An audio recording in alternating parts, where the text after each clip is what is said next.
Mookie, just for you yesterday, I know you were kind of working on some things in the cage. To see those turn into results today, how rewarding was that? And just how much better is the swing kind of feeling at this moment?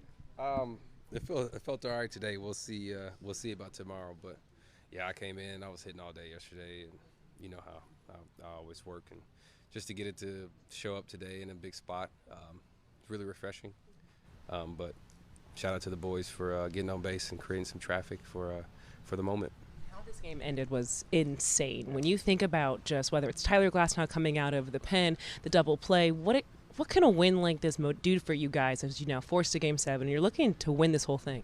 I mean, it just gave us another game. I mean, we can't really roll anything into another game. That team over there is really good, and so we know they're going to come out ready to go. But we should be ready to go as well. Mookie, you can part of a lot of huge games in your lifetime. Can you just talk about being a part of this one, considering the stakes and the swings in this game, everything that happened? Yeah, I mean, that was just a really good baseball game. Great pitching from both sides. Not a whole lot of offense. I mean, I know they still collected a lot of hits as they always do, but we were able to kind of keep them away from building innings. In that last inning, Kike coming up with a big play. Glass coming up with, I think he only threw like 3 pitches. So I mean, it's just that's a really good team win, and it's fun to be a part of games like that. Mookie, how would you describe the way you guys are always able to find a way to win or bounce back when you guys backs are against the wall? I don't know that you can really describe it outside of like the love for each other. If you just felt, it's hard to explain. If you feel what I feel in the clubhouse, you would understand. But I know it comes from love.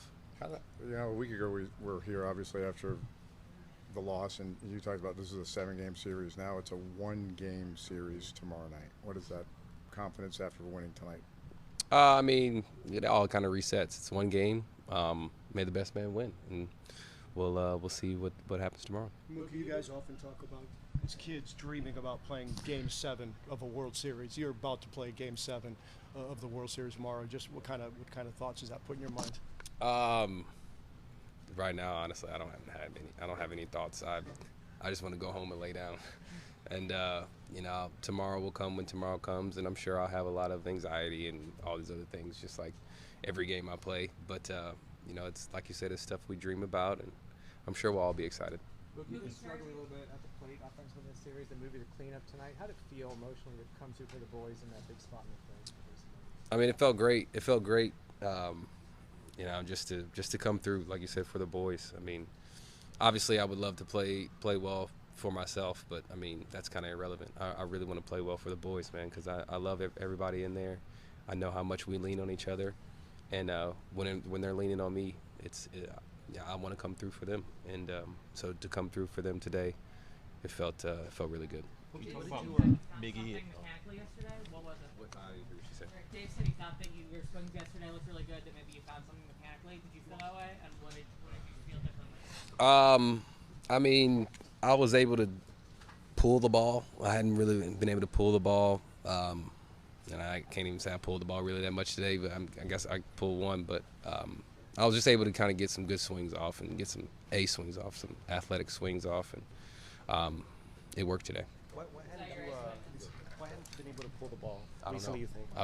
I wish if I knew that, we would not be talking about me struggling. So, yeah, it's just it worked today. We'll see about tomorrow. How did you find out that ninth inning? Just Say it again. the events of that 9th inning. I mean, between the ball getting wedged under there and even the game-ending double play, it just seemed like one wild thing after the. Yeah, that was just a wild inning and inning ending, and it kind of worked out that it got wedged under there. So I mean, it's just a crazy inning and crazy plays. Kike, first, just how this game ended, the double play. What were you reading just off the bat from Jimenez, though, and kind of then seeing Barger as he was advancing? Obviously, with Glasnow's stuff, I was anticipating. Are we okay?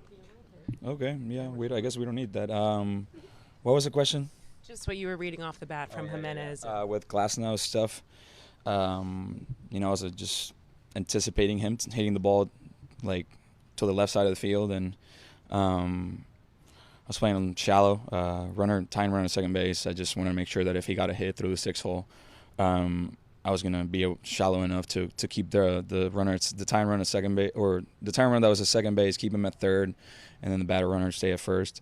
But for a split second, as Glasnow threw the ball, the crowd got quiet, and I was able to hear that the bat broke. So I just got a really good jump on the ball, and I came in, and halfway there, the ball got in the lights, and I was just like, not the right time to stop to see where the ball is. Just keep going. You have an idea where the ball is going to go, and at the very end, ball got out of the lights, went in my glove, and I felt that the guy on second had took a little bit too big of a, off the bat, he might have thought that the ball was going to drop, so I felt that he was kind of off the bag, but I was coming in full speed, so I didn't want to really throw hard because I was probably going to throw it over his head, and unbelievable pick by Miggy. I didn't give him the best of throws, but he was able to stay with it, and we forced Game 7.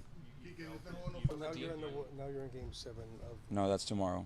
You don't want to talk about that right now, or your thoughts being in Game 7? Game 7, amazing. This is what we dream of. Ever since we were little kids, we always put ourselves in the backyard in Game 7 of the World Series, and I think baseball deserves a Game 7. This has been a great World Series, and the fact that we're getting a Game 7 is well deserved, and both teams have played their butts off, and tomorrow is just going to be one game series, and see who plays better tomorrow to win the World Series. On that Dean play, when you that thing get repeated to you in spring training over the course of the year, that once you see that ball lodged, that you put your hands up.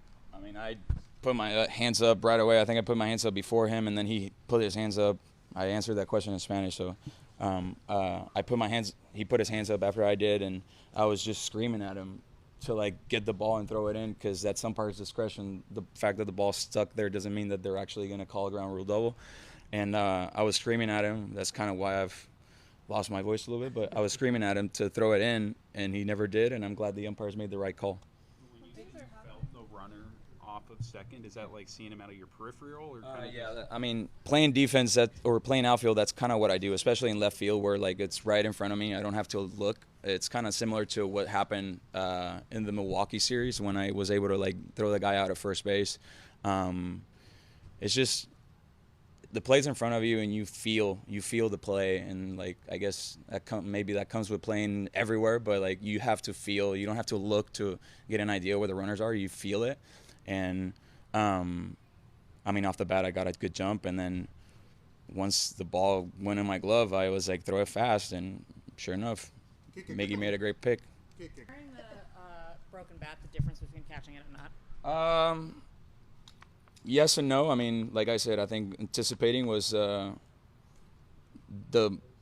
most important part of the game.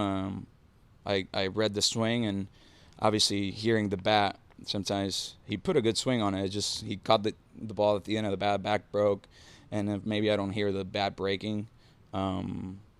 Maybe I don't break in as quickly, but yeah, it happened. I caught it. We won. Yeah. Just want to know how much yeah.